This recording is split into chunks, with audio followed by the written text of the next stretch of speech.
Hi, welcome to Parametric House. In this Grasshopper tutorial, I want to show you how you can make this mesh on a surface. For example, this arc, which you can see that I can change the radius. I can change the pipe radius at the start and the end, which I'm going to explain in this tutorial. There is going to be a step, which is going to be the number of curves we're going to produce on the arc.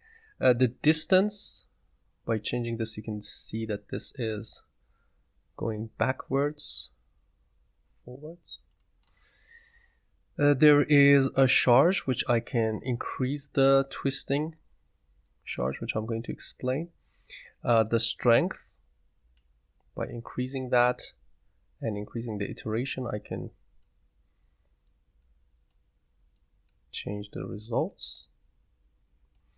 And finally, the radius of the mesh, which is going to combine the meshes together to get one singular mesh as an output.